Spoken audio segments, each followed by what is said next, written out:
They are back!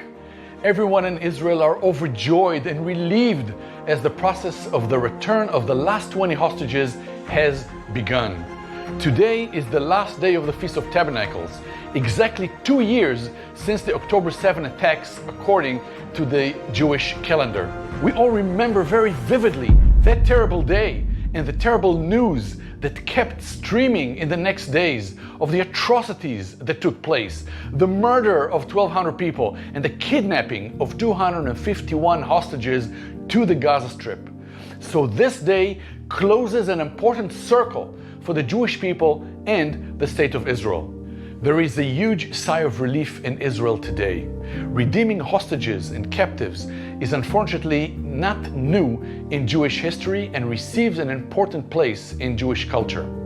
And of course, among the hostages that are released are also 28 that either were murdered and then taken to the Gaza Strip or murdered in captivity. It's super important in Jewish tradition to properly bury the dead, and so please remember the families, pray for them as their dear ones, even dead, returned to Israel. It provides an important closure for these families. Please be praying with us for the living hostages.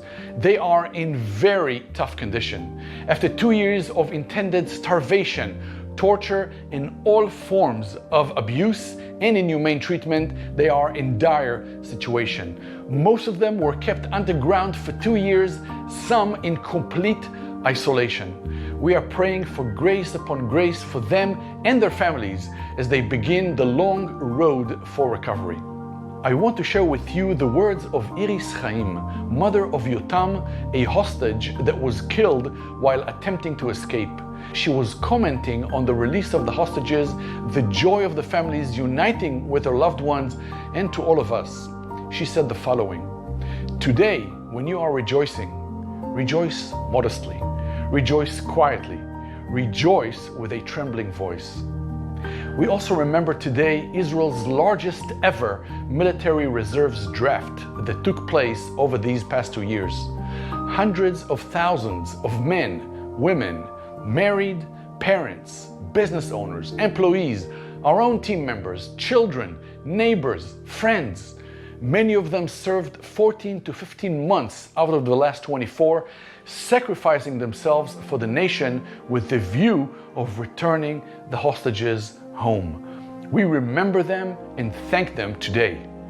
We also remember the 900 soldiers that fell in action, the many thousands that were wounded, and each family affected.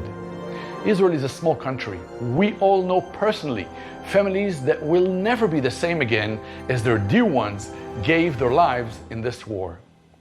As the hostages are returning, Israel will release almost 2,000 terrorists in exchange.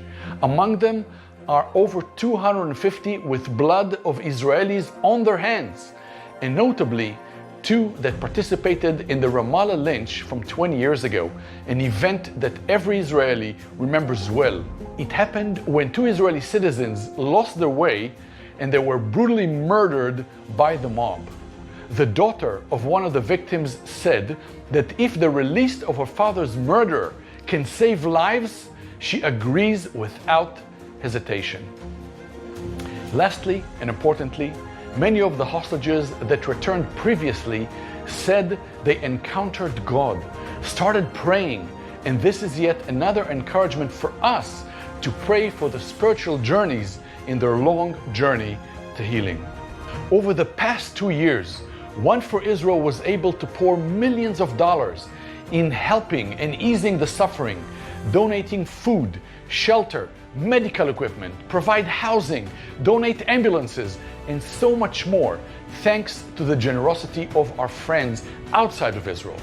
I personally had many opportunities to tell our people, mayors, parliament members, leaders, that thanked One for Israel for all that happened, all we gave, that it is our friends abroad, Christians, that because of their love of the Messiah of Israel in His word, also love our people. And it is through your generosity that all this help came to our people.